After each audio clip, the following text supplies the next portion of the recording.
celebrating and all that stuff. She's taking time to be here, and I appreciate that. It encourages me.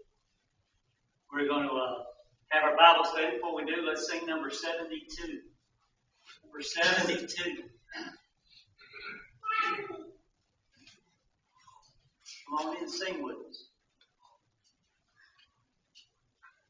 Number 72. We'll sing this hymn and then we'll go to our Heavenly Father in prayer. David, would you lead us in prayer?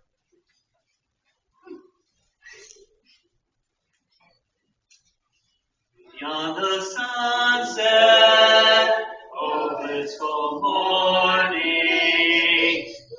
with our Savior, heaven is begun. Surely ended, oh glorious dawning, beyond the sunset, when day is done. Beyond the sunset, no clouds will gather, no storms will threaten, no fears annoy.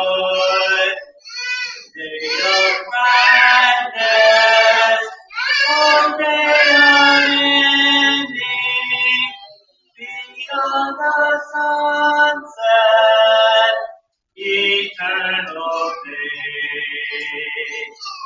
Beyond the sunset, a hand will guide thee. God the Father, whom I adore, His glorious presence, His words of welcome, will be my portion on that fair shore.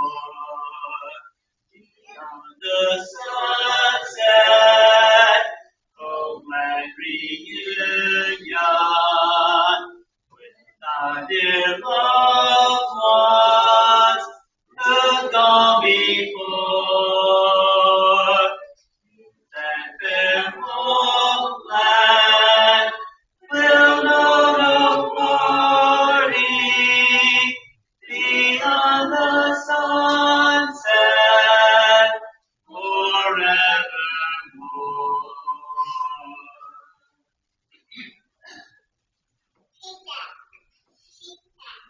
Our God, our Father in heaven, we give a big special thank you for today. You give us opportunity to have come together and sing your praises, study portion of our word.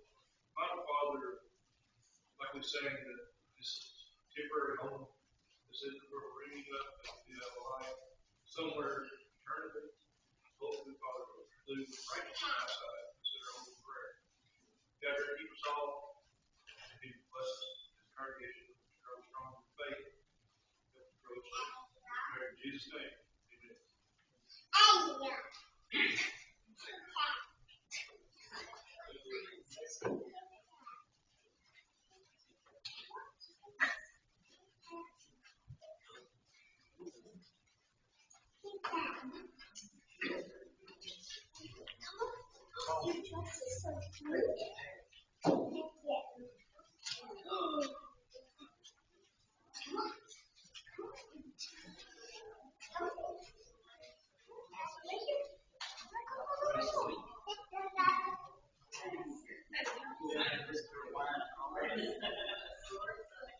You want me to clap?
Isaiah 36 and 37.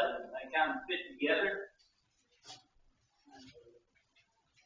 Change the direction a little bit as far as the study is concerned. The first few chapters, or quite a few of the chapters we've been studying in Isaiah, talks about the judgment of God on the pagan nations, especially that of Assyria and Babylon, who were the arch nemesis of Israel and Judah, not just because of the human side of it, but because of the divine design of God to use those nations to punish Israel because of their disobedience to God.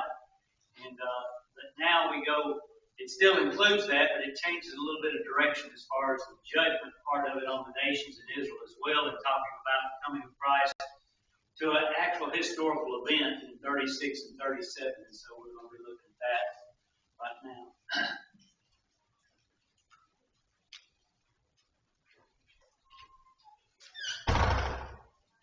Isaiah chapter number 36, verse number 1. Now it came to pass in the 14th year of King Hezekiah that Sennacherib, king of Assyria, came up against the defense cities of Judah and took them. And the king of Assyria sent Rabshakeh from Lachish to Jerusalem unto King Hezekiah with a great army. And he stood by the conduit of the upper pool in the highway of the fuller's field. Then came forth unto him Eliakim, Hilkiah's son, which was over the house, and Shebna, the scribe, and Joah, Asaph's son, the recorder. Now Rabshakeh said unto them, Say ye now unto Hezekiah, Thus saith the great king, the king of Assyria, What confidence this wherein thou trustest? And I say, sayest thou, but they were but vain words, I have counsel and strength for war. Now on whom dost thou trust, that thou rebellest against me? Lo, thou trustest in the staff of this broken reed on Egypt, whereupon if a man lean, it will go into his hand and pierce it. So is Pharaoh, king of Egypt, to all that trust in him.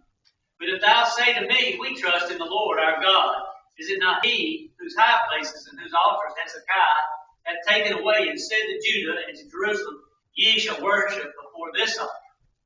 Now therefore give pledges, I pray thee, to my master the king of Assyria, and I will give thee 2,000 horses, if thou be able on thy part to set riders upon them.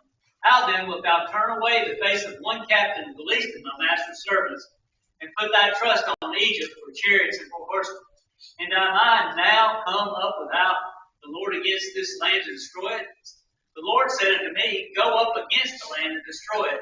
Then said Eliakim and Shebna and Joah to Rabshakeh, Speak, I pray thee, unto thy servants in the Syrian language, for we understand it, and speak not to the Jews in the Jews' language, in the ears of the people that are on the wall. But Rabshakeh said, Hath my master sent thee to thy master, and to thee to speak these words? Hath he not sent me to the men that sit upon the wall, that they may eat their own dung and drink their own piss with you? Then Rabshakeh stood and cried with a loud voice in the Jewish language, and said, Hear ye the words of the great king, the king of Assyria. Thus saith the king, Let not Hezekiah deceive you, for he shall not be able to deliver you. Verse number 15. Sister Sue, would you like to read? Okay. That's why I call on people, so everybody can laugh at them and mess them up. Lois, would you like to read? You and Hezekiah make you trust in the Lord, saying, The Lord will surely deliver us. The city shall not be delivered into the hands of the king of Assyria. Hearken not to Hezekiah, for thus saith the king of Assyria, Make an agreement with me by present, and come out to me, and eat every one of them vine, and every one of them fig tree, and drink ye every one of the waters of his own cistern, until I come and take you away to a land like your own land, a land of corn and wine, and a land of bread and vineyards. Beware lest Hezekiah persuade you, saying, The Lord will deliver us at any of the gods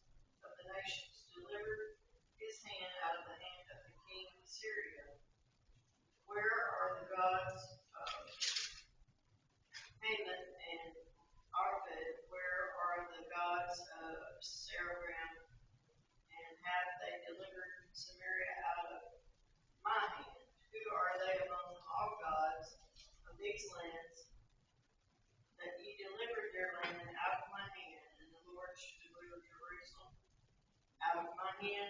And they held their peace and answered him not a word. For the king's commandment was saying, answer him not. Then came Elkanah the son of Micah, that was over the household, and Shebna the scribe, and Joah the son of Asaph, the recorder, to Hezekiah with their clothes rent, and told him the words of correction. Very good. Appreciate that. All right. So, questions on verse or chapter number 36. Question number 1. Who was the king of Assyria who laid siege to Jerusalem? Verse number 1. Sennacherib. All right. Very good. So Sennacherib was the king of Assyria.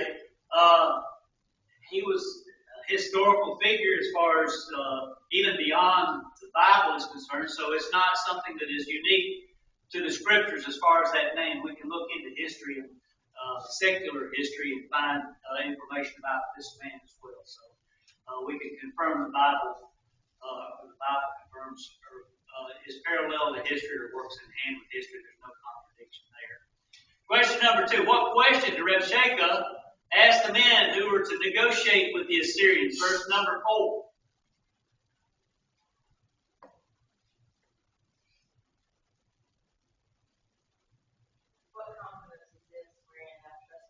All right, where's your confidence? This is a situation where they were under the hand to a great degree of Assyria. Assyria was the ruling power of the world at that particular time, and so they would send what would you call it, money to keep them from having to be fought against. Hezekiah, when he came into power, quit sending that tribute, this money to them, and so they were rebelling against Assyria at this particular time. And what these people are asking, or what Rabshakeh, and that was not the man's name, that was a designation that was used for the general. It was a general term there. But he was asking them, what gives you the confidence, think that you would be able at this time not to send that tribute money and to rebel against Assyria and not go along with the way that things have been set up to do it? And just in looking at that particular question, we have a sense of confidence in our lives. We should have a sense of confidence in our lives in how we order it and what we do and the decisions that we make. And we have it based upon certain things that happen. We may have a powerful set of parents who can control circumstances as far as the way the courts are run or what's done there. And so we don't have to worry too much about being brought in line because of the way that we act is contrary to the law of the land or the way that most people are supposed to act. Could be a sense that you've got a lot of money and you can pay your way out of it. And some people have a sense of confidence in that, and so they don't worry about right or wrong in the sense of how they live their lives because, most of the time they can hire enough lawyers to keep them out of jail and keep them going in life. So there's a lot of different things that people have as confidence. I wouldn't think that anybody in here, and I don't know, y'all may have some underlying people that can control situations for you, so you don't have to worry about things in that respect, or you may have a lot more money that you're letting on about. So, but we still, even if we don't have that particular situation, we do lend ourselves to having a confidence in things, even on a smaller basis. There are some people that are not very wealthy that think that they, because of how much they've got, do pretty much what they want to do and not worry too much about it. We should not have that kind of confidence. Ours should be in the Lord. And we talk about rebelling. This is talking about the rebellion against Assyria, which was an ungodly nation. But in our sense, we're looking at the rebellion against God. And we should have no confidence whatsoever that we will be able to stand, no matter how well off we are in this life, whether it's education or money or any kind of position whatsoever that would cause us to be able to stand if we don't act right, don't do the right thing.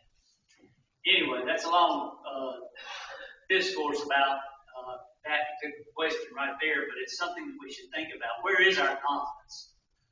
And do we act according to where our confidence is, or where we say our confidence is? Number 3, what 2 possibilities were seen as places to seek support by Israel? Verses 6 and 7. This is Rabshakeh. He's talking to these men that had come out from Hezekiah.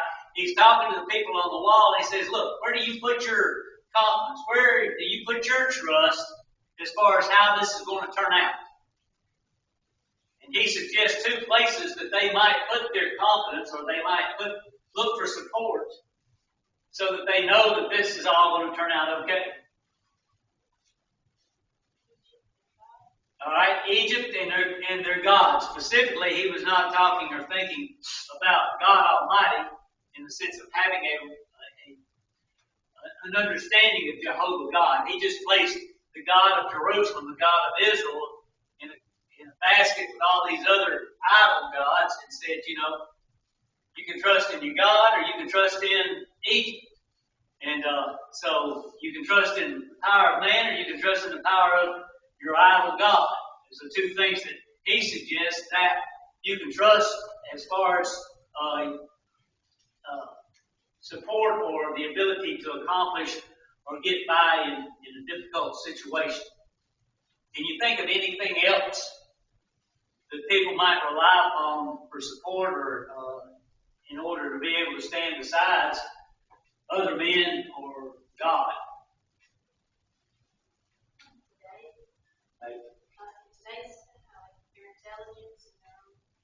All right. Yeah, I think that in the world that we live in today, with society the way it is, the advancement of mankind, and the abilities that we have to accumulate and become and do and influence, sometimes we don't think that we really need anybody. We've got ourselves and we've got the abilities and the means to do whatever we need to do. So that would also be, an attitude that people could develop in that sense. And we always need to remember that this, when we are talking about this is God's people that is being attacked by Assyria. And so we would fit into this. We would be on the wall, or we would be one of those men that went out there to speak. And so what is our response to this challenge by the ungodly man, the ungodly nation? Number 4, what was the reasoning for not relying upon these supports? Verses 6 and 7.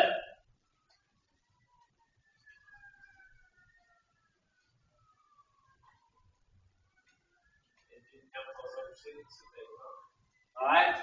So, nobody had been able to stand up in the respect of the ones that he names, the countries or the cities that he names their gods, did not do them a bit of good. And that kind of shows a little bit there what his thinking was. He didn't understand Jehovah God as being the one true God. He just felt like that in looking to gods that was no different than going to any of the other places that Baal or Molech or any of these other gods that were just wood and stone and that sort of thing. So the first thing was that all the other gods had been useless. And then what did he say about Egypt? Relying on that particular military power to protect you or support you. Like a spear, it would just break and jab you in the hand, that it was of no value. You lean against it and it's going to fold. Kurt uses the term fold like an old lawn chair. It's of no value. And so he was reasoning with these men and with those people on the wall that, you may think in your heart, Hezekiah's been telling you this, that God's going to help you, or Egypt's on its way, and so everything's going to be okay. He says, that's foolish reasoning there. Don't think that way, because there's history that shows that it's not going to work. Can we use that same argument as far as our reasoning in our own minds? We can think that we can have a great alliance and the military powers of the world will keep us safe. or that things will be all right in a false sense of security for our own selves rather than relying upon Jehovah God. Number 5, what was demanded from Jerusalem by Assyria? Verse number 8.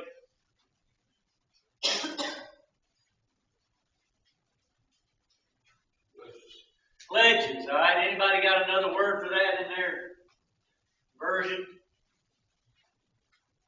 We know what a pledge is, right? Token that you're going to do what I say, that you're submitting to me.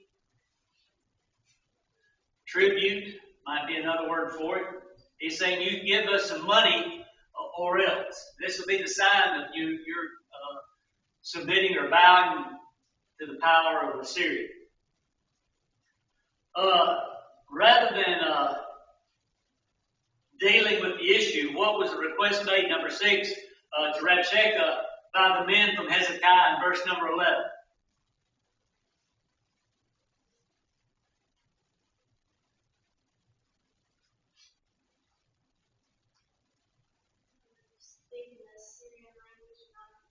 Okay, all right. Why would he want to do that? Why would they not want the people of the city to hear what was being said down there below them?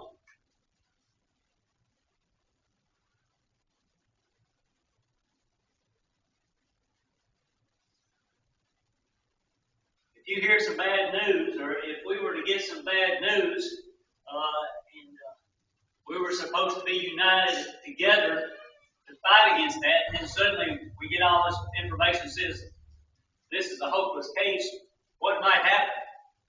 We have a few that decide that, we're going to hit the trail and try to get further away from this mess. And so they were trying to keep the people from losing courage and disassembling among themselves. And so they said, don't talk to where they can understand it. Talk to us so that we kind of know what the terms are. And any other ideas about that? It's the why. All right, 13, what was his response? In the Jews' language, he asked them to hear the words of the great king. All right, he yelled. He didn't just speak to them. He just got away from these men and looked up to the wall and says, here's what's getting ready to happen, boys. You better give up. And that's what they didn't want to happen. And he said, you can just imagine that you're sitting here and there's 200,000 people out here, and you can see them coming. You've seen in the movies with just the legions of men out there attacking the wall. And was it Troy, the movie there? The guy standing on the wall says, "We're done. This is over." And that's kind of what the situation was. Hezekiah is trying to hold it all together, but that's what they're trying to do. Number 8, what 2 recommendations were made to the people on the wall? They weren't making any progress with the negotiators, with the ambassadors that were sent out to them. So Rabshakeh, he starts declaring to the wall, here's what you need to do.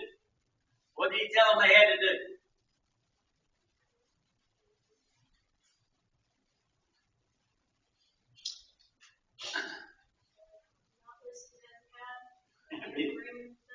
Yeah, that's the first thing. Don't listen to Hezekiah. He's going to deceive you. All right?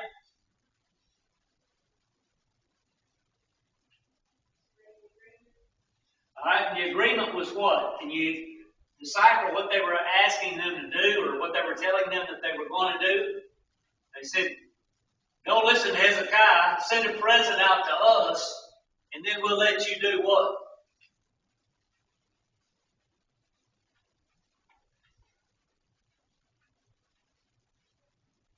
Eat what? Eat your own food, all right?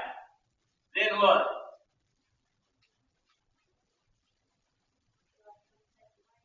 Yeah, here's the agreement that you're going to make with us. You're going to send us out some tribute money, some of your goods to show good faith that we're working together. Then we're going to let you stay here and eat the crops this year and eat a little bit next year. Then the year after that, what's going to happen? We're going to come take you somewhere else and plant you in another land. It'll be just like what you've got, it'll be a perfect situation. And that's what they did. The Assyrians, when they captured somebody, they carried them off into captivity, and then they brought somebody else into that situation. How did we get the Samaritans in the Bible? Because they had brought these people in from other lands, and they settled in Samaria where the Jews had been carried out and became a polluted religious group. Basically is what it was. They were not a pure Jew anymore in that respect. And so that was what the plan was, and that's what Rabshakeh was telling. It'll be all right now if you submit. You won't be killed on the spot. We won't fight, but here's the plan, and you will submit to that. And that's what the agreement would be. All right, number 9. What were Hamath, Arphad, and Sepharvaim? Gods. All right. I think that up above it in this particular chapter, let's see, what was it? I think that this in 19 are not gods, but if you look, where are the gods of Hamath, Arphad, 19, and Seraphim, and then he says, have they delivered Samaria out of my hands? I think these are cities or towns, large metropolitan areas. I don't know how big they were, but these were large places where people were at worshiping these gods, and then he was just saying they were overrun, they were taken, even though they relied upon other people to protect them or other gods to protect them. All right, so 10. What was the reaction of the men to what happened with the Assyrians? Verse 22.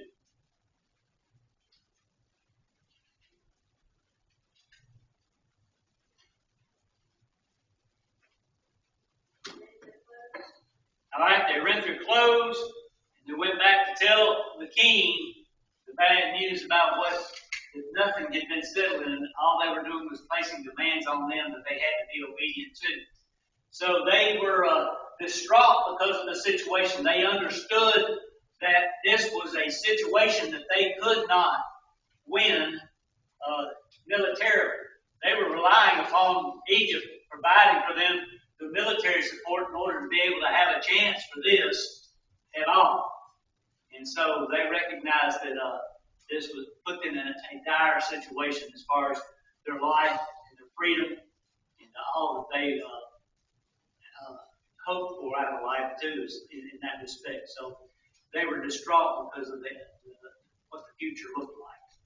And we need to keep that in mind. The idea they were engaged in a situation that was a hopeless situation for them, and it was just pressed on them because of Rabshakeh and the things that he was saying and all the surroundings there, and they knew that it was hopeless. And so they went and told the king that we're in a bad situation. It's a hopeless situation. We can't handle it ourselves. We can't take care of ourselves. There's no hope on the horizon to help us. All right. Any comments or questions about chapter number 36? All right. 37 is a little bit longer. We'll read it and then we'll see if we can get through these questions real quick later. If we don't, that's fine too. 37. And it came to pass when King Hezekiah heard it, he rent his clothes, covered himself with sackcloth, and went into the house of the Lord. And he sent Eliakim, who was over the household, and Shebna the scribe, and the elders of the priests, covered with sackcloth, unto Isaiah the prophet, the son of Amos.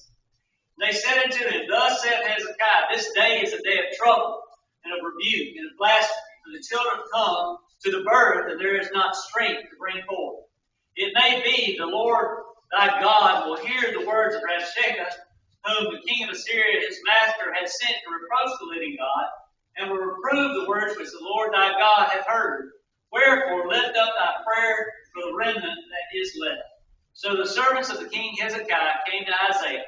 And Isaiah said unto them, Thus shall ye say to your master, Thus saith the Lord, Be not afraid of the words that thou hast heard, wherewith the servants of the king of Assyria have blasphemed thee.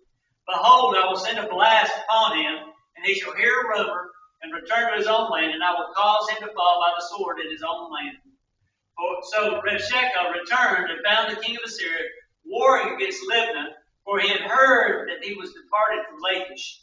And he heard say concerning Tirhakah, king of Ethiopia, he is come forth to make war with thee. And when he heard it, he sent messengers to Hezekiah, saying, verse number 10.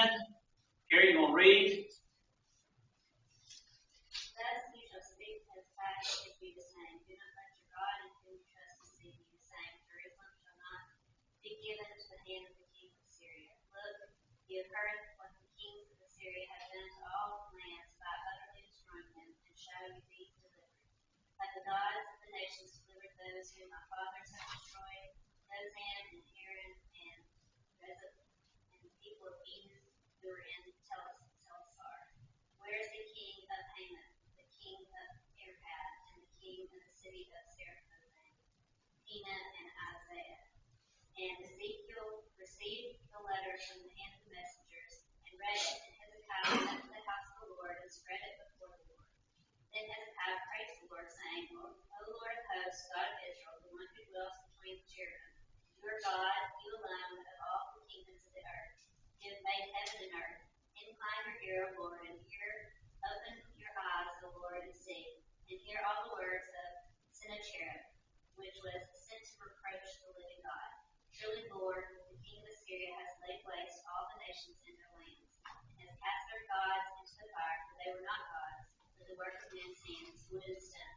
Therefore they destroyed them. Now therefore, O Lord, our God, save us from his hand, that all the kingdoms of earth may know that you are the Lord, you alone. Then Isaiah the son of Amoz sent to Hezekiah, saying, thus says the Lord God of Israel, because you have prayed to me against Sennacherib, king of Assyria. This is the word which the Lord has spoken concerning him. The virgin, the daughter of Zion, has despised you, laughed you to scorn. The daughter of Jerusalem has shaken her head behind your back. Whom have you reproached or blasphemed? Against whom have you raised your voice and lifted up your eyes on high, against the Holy One of Israel? By your servants have you reproached the Lord, and said, by the multitude of my chariots I have come up to the height of the mountains, to the limits of Lebanon. I will cut down its tall cedars and its choice cypress trees. I will enter its farthest height to its fruitful forest. I have dug and drunk water, and with the soles of my feet I have dried up all the brooks of defense. Did you not hear long ago how I made it, from ancient times that I have formed it? Now I have brought it to pass that you should be crushing fortified cities into heaps of ruins. Therefore their inhabitants had little power. They were dismayed and confounded. They were as the grass of the field and the green herb, as the grass of the housetops and grain blighted before it is grown. Andy, you want to read?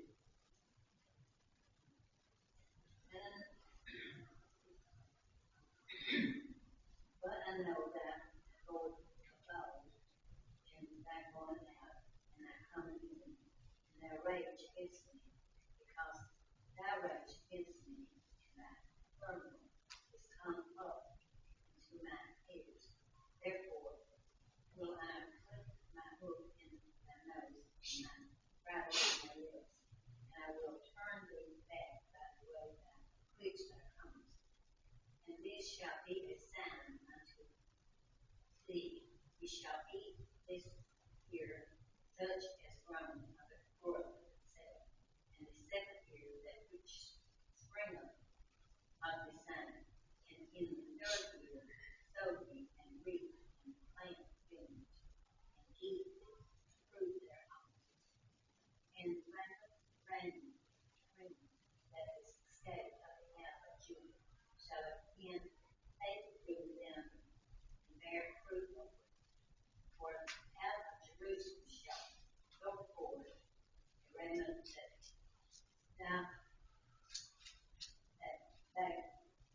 escaped out of Mount Zion, and the zeal of the Lord of hosts shall be with it. Therefore, thus saith the Lord concerning the king of Asia, he shall not come unto the sea, nor shoot any arrow there, nor come before it with shield, nor cast a blunt banner against it. By the way that he came, by the same shall he return, and shall not come to this city, said the Lord. For I will defend this city, to save it,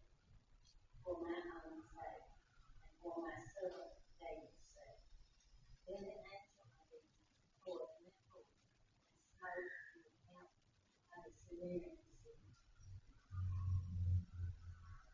804 square.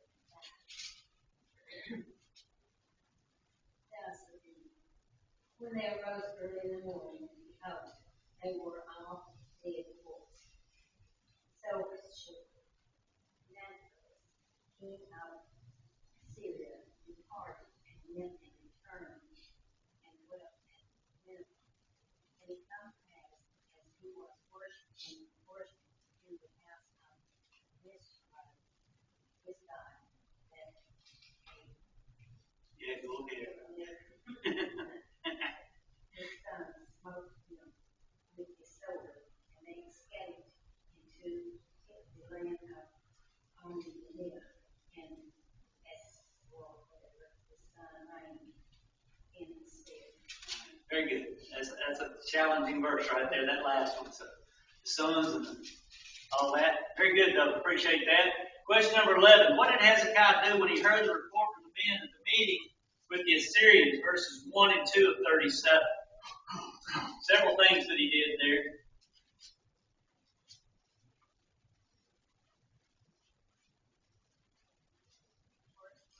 All right, rent his clothes. Sackcloth. All right, we've got three things right there in verse number 1. The rending of the clothes and the sackcloth for a sign of mourning or deep concern. Anxiousness, I guess, might be a way to put that. What about verse 2?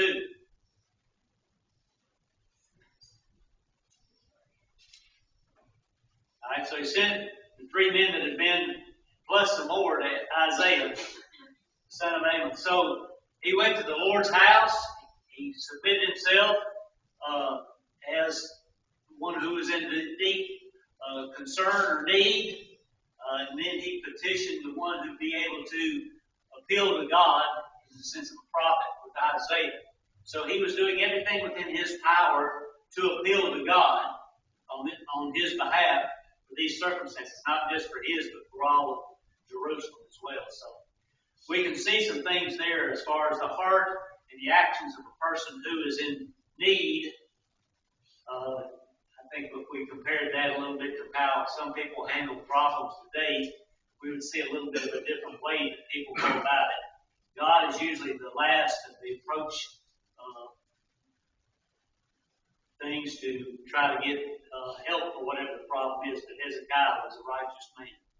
2, what three things did Hezekiah say had happened? Verse 3. All right, so we understand what trouble means. Had trouble or have trouble in our lives quite often. Rebuke. What would be the rebuke? Who was being rebuked, I guess? We understand that rebuke is to chastise somebody or to call somebody out or to put somebody down. I would say 2 on this occasion. They were looking at it. He was rebuking the children of Israel in the sense of thinking that they could withstand or be able to hold up. So he was calling out God's people and challenging them and rebuke against them. I think we could relate to that a little bit in the sense of sometimes we've been called out or said things to us when we've tried to do or live the right way. And then blasphemy, who would that be against, or how would that fall into this particular picture? What had he been saying? Where are the gods of Hamath and Arpad and all these places? He was belittling God and putting him down as an idol and somebody or something that was not to be of any concern whatsoever. So God was being blasphemed as well. 13. What did Hezekiah say Sennacherib had done? Verse 4.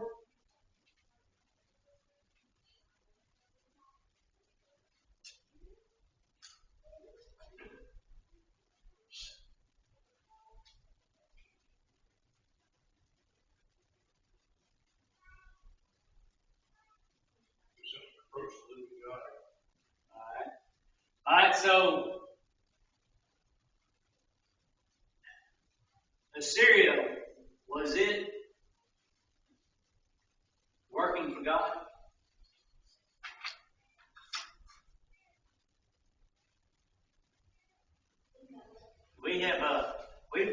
discussing that pretty much in detail for quite a while as far as Isaiah is concerned, and even in the Kings, is God used Assyria to pass or to bring judgment upon Israel and upon Judah and Jerusalem. So he was working in behalf of God.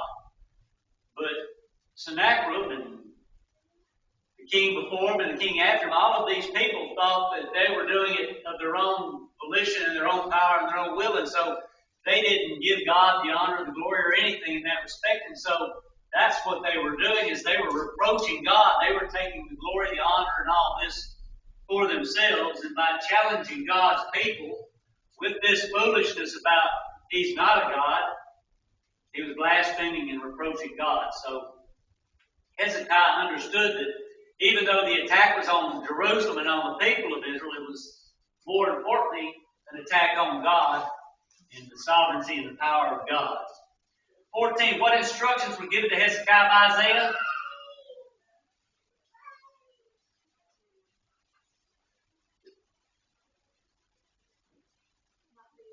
Don't be afraid. All right, so let me ask you. He's still looking at 200,000 military people on the other side of the wall that are going to be able to overrun you if they do come in. They're giving you a chance to cooperate where you don't die.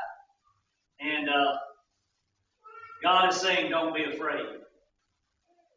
Think that's a pretty easy task? No, I don't think that was an easy task, but Hezekiah was a king of faith, so we can believe that he, if anybody was able to live up to that particular directive from God, that he probably could to some degree. I just imagine there was a bit of anxiety in his heart as far as how everything was going to turn out. What was to prevent the ambitions of Sennacherib? Verse number 7.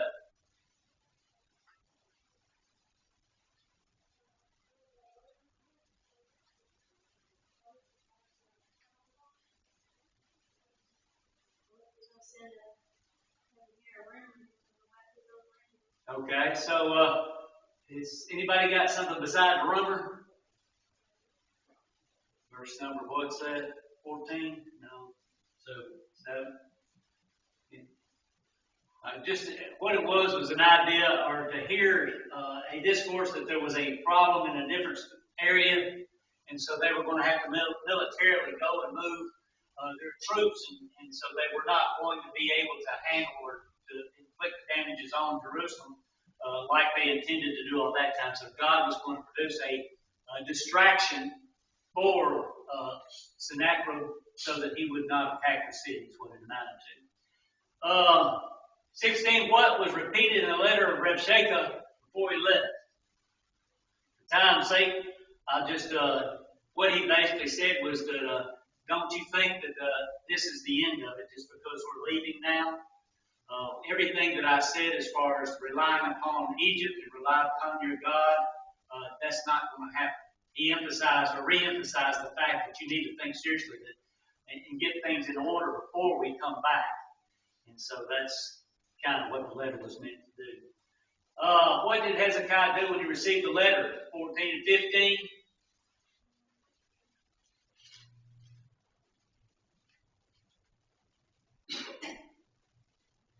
First thing he did, verse 14, spread it out before the Lord.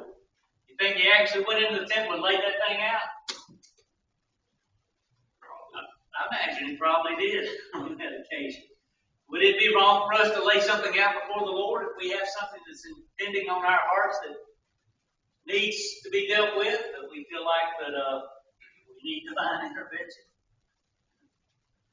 We really need divine intervention in most all of our lives as far as that goes. I think we do it in a sense a lot of times in prayer when we've got situations in life that we have to deal with. We may not physically lay something out on the bed or on the table and ask God to deal with it, pray to God for it. I don't think that there would be anything wrong with that in that respect. But in doing it without laying it on the table, coffee table or dinner table or the bar, whatever it is, we still should be, and that's what the Bible says. Cast all your cares upon Him. That's kind of what the example is of Hezekiah. He laid it before the Lord. What's 15 say? What did he do there? prayed, right? So, he laid it out before the Lord and called upon the Lord to deal with the situation or help him to deal with the situation or know how to deal with the situation. Those are all things that are scriptural, spiritual, and things that should be a part of our lives on a regular basis. 17, 18, for what reason did Hezekiah pray for God to save Israel? Verse 20. For his own glory, all right? So Hezekiah was concerned for his life and for the lives of those in Jerusalem, those that he had oversight over. But his number one concern was the fact that God had been blasphemed, God had been reproached, and he wanted God to handle the situation so that the world would know who God was. And I think that we should handle our situations in life. Whatever happens to us will happen to us, but let God receive the glory and the honor in whatever happens. It's kind of the attitude that Hezekiah shows us right here. Some examples of how Hezekiah, or how God described the arrogance of Sennacherib, 23 through 27.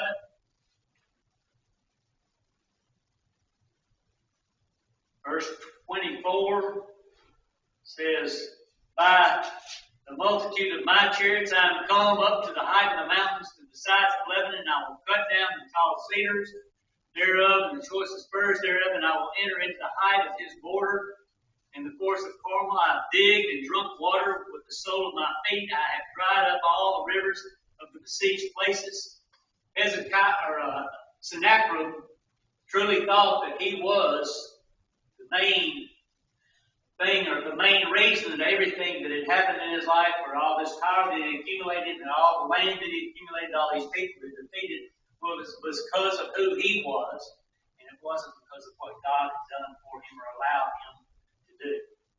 So all of his reasoning was based upon pride of his own self. 20, what was to be the sign that Sennacherib would fail? You get to 30 through 32, it kind of flips a little bit in thinking about Israel. He's still talking about Sennacherib and what God is saying is going to happen along these lines. But now he's saying that Sennacherib is not going to come into this place. He's going to be defeated. He's going to go back the way that he came. And this is going to be the sign. Verse 30, ye shall eat this year such as groweth of itself, and the second year that which springeth of the same. And the third year sow ye and reap and plant vineyards and eat of the fruit.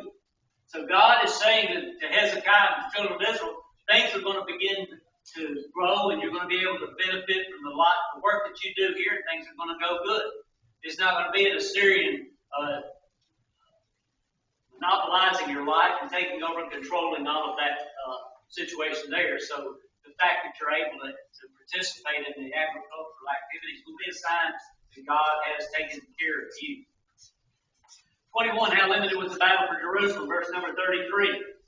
How many arrows were shot?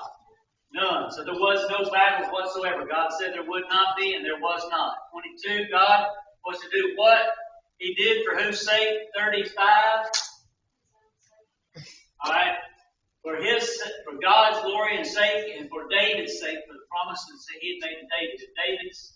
David had been promised someone to sit upon the throne, and Hezekiah was in that lineage. And so God says this is going to continue. How many Assyrians did the angel kill? 185,000 in one night. Pretty big defeat. How did Sennacherib die? Last question. Killed him with a sword. Killed him with a sword. Who killed him? His son. His sons, yeah. Yeah, it's a bad situation. We don't know exactly what happened there. They had to flee, so family dispute or something anyway. That's how it ended up. So, one of the amazing accounts there in Isaiah about the protection of God for God's people.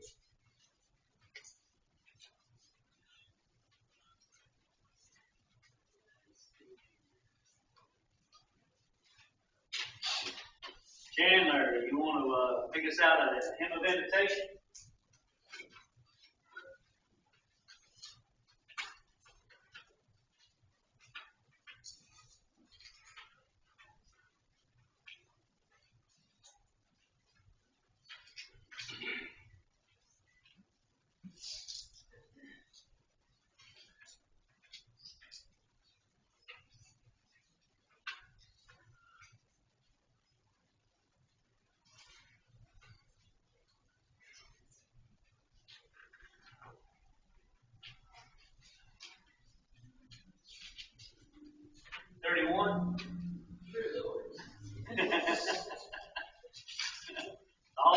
persuaded. You know that one? That's a good song. Something that has good meaning and something we need to think about. Before we extend the Lord's invitation, we want to remind ourselves of things that are going on or people that we need to bring up in prayer. We pray on a regular basis. Is there anyone that we need to?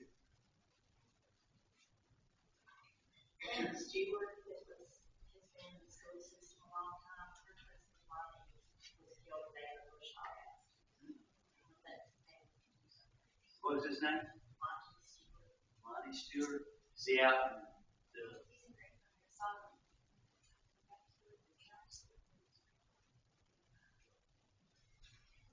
Sorry to hear that. Lonnie Stewart killed in an accident. So, pray for that family, please. That shows us how uncertain life is, for sure. Others that we need to make a mention of. We have those that are on our regular list that we make mention of on Sunday. Okay, Alta Laney's, she's been battling or has battled cancer for a while. That's Roy's sister, Nan's sister-in-law. She had a clear debt. It was in remission yet for a while, but it's come back, and so she's dealing with that. So we would pray for Altalanius. Others. Continue to pray for those who we have on our list that are not able to be with us on a regular basis or shut up, can't get out, suffering from some bad diseases. Shut up. Shut in. Shut up, word two. Those that are unable to get out of the house, please be with us. Please pray for them. We make light of that. I know it's a difficult thing not to be able to get out. You can go and do as you would like to do, and it would be I know that they would appreciate a prayer that they might be able to do that. Not only do we need to pray for them, we need to check on them and make sure that they don't need anything, but if we can give any help to them as well. Anything else we need to make mention of as far as people on our prayer list? All right, we will be meeting Lord's Day this Sunday at 9:30 for Bible study, for worship at 10:30. Hope you can be here for that. Bring a friend if you can. We'll continue our study in Acts. We're still in Acts chapter 14. Remind you, our internalization verse for the week is Proverbs 23:23. Buy the truth and sell it not. We will be having a men's business meeting Sunday afternoon as well. Anything else that we need to make ourselves aware of? All right, what number was that, Chandler? 31. Number 31 will be the hymn of invitation.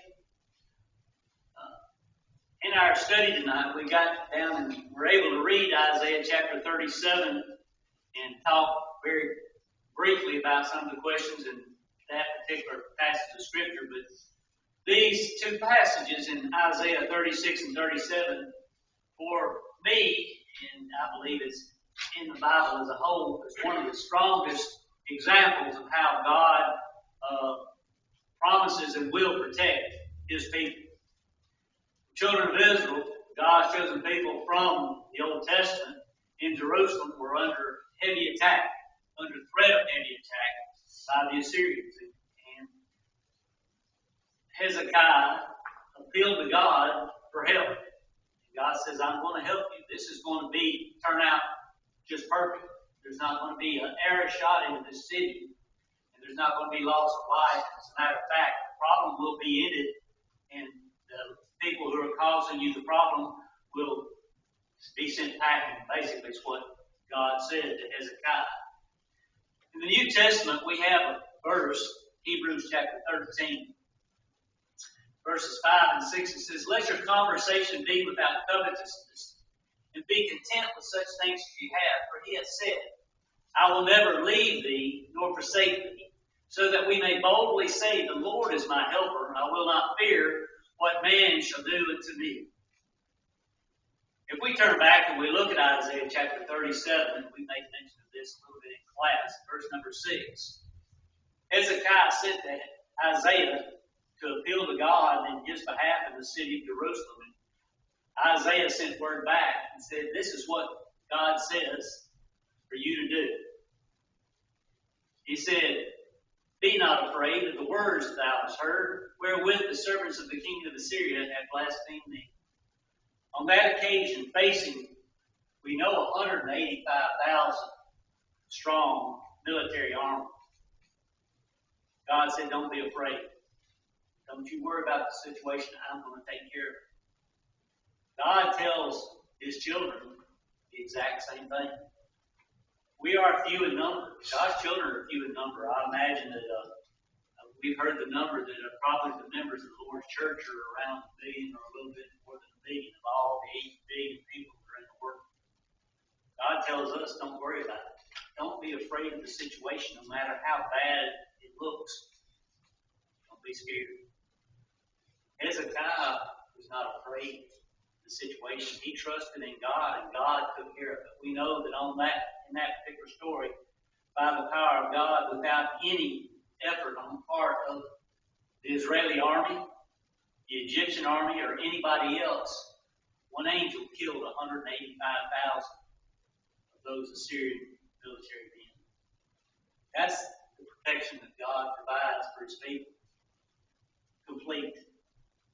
If he says he'll take care of it, he'll take care of it. But you know, when we hear these things, we talk about this Sunday, do we have the faith to believe it? Do we trust God enough to do what he asks us to do? And do we have the courage to obey what he tells us to do? That's how we know that we're not afraid. And we know that what God calls upon us to do may cause some problems in our life. But we know in the long run that it will all be worth it all in heaven hereafter. Do you have the faith to believe that God will protect you and take care of you if you make that commitment to him in obedience, becoming a Christian? If you held on to that faith and lived a faithful life, like you trusted God to take care of you, if you slipped and followed him. Either way, God gives us invitation. Jesus invites us to do what we need to do in order to show our trust in him by being obedient to the commands that he's given us. Do you need to obey Jesus in some way tonight? If you do, I hope that you will. While together we stand and while we sing. Who's persuaded now to believe? Oh, who's persuaded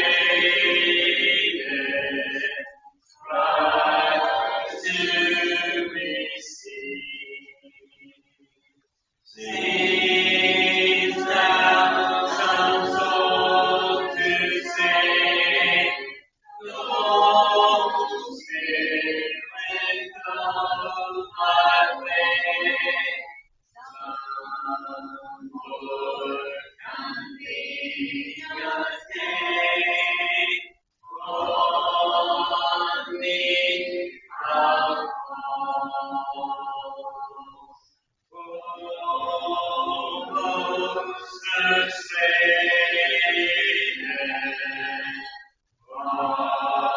honest is past. Oh, persuaded,